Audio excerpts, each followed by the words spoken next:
আসসালামু আলাইকুম ভাই। ওয়ালাইকুম আসসালাম। ভাই কখন আসছেন? এই তো কিছুক্ষণ হলো আসলাম। ভাইকে কিছু দিছো খাইতে? শকত, আমি তোমার সাথে কিছু কথা বলার জন্য আসছি। কি কথা ভাই বলেন? আচ্ছা ভাই, তুমি সত্যি করে কত তোমার ভাই কয়টা বিয়ে করছে? 3টা বিয়ে করছে ভাই। তাহলে বউগুলো নাই কেন? কি ভাই আমি বুঝতেছি না, আমার বাইরে বিয়ে করে 2-3 মাস পরে এমনি চলে যায় ভাই। তোমার ভাই যে এখন কোথায় যায়, কি করে, এত রাত করে বাসায় ফিরে, তুমি কি কোনো খোঁজখবর রাখো তোমার ভাইয়ের? কই না তো ভাই, আমি তো এভাবে কোনো খোঁজ খবর রাখি না। আমি ভেবেছিলাম তুমি একজন জ্ঞানী মানুষ, কিন্তু দেখছি তা না। এক হাতে কোনো দিন তালি বাজে না, 2 হাত লাগে। শুধুই যে বউদের দোষ, তোমার ভাইয়ের যে কোনো দোষ নাই, সেটা তুমি কি করে ভাবলে?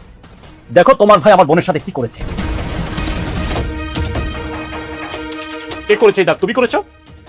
তুমি দিয়েছো এই দাগ? তোমার ভাই তুমি না থাকাকালীন আমার বোনের সাথে খারাপ আচরণ করে বহুবার তোমাকে বুঝাইতে চেয়েছে, তুমি বুঝতে চাও নাই। তুমি ওকে মারধর করো সেই ভয়ে তোমাকে, সে কিছু বলতে চায় না।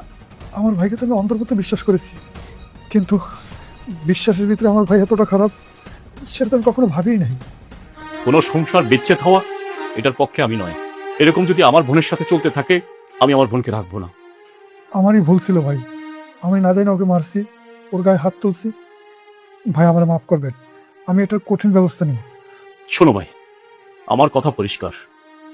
এই ঘরে যদি আমার বোন থাকে, তোমার ভাই থাকতে পারবে না। আর তোমার ভাই যদি এই ঘরে থাকে, আমার বোন থাকতে পারবে না এখানে। ঠিক আছে ভাই, আপনি নিশ্চিত থাকেন, আমি এটার একটা ব্যবস্থা নিচ্ছি।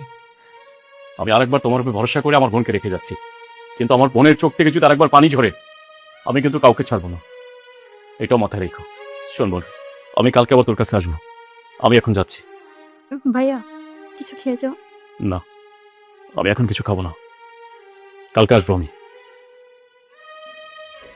কিন্তু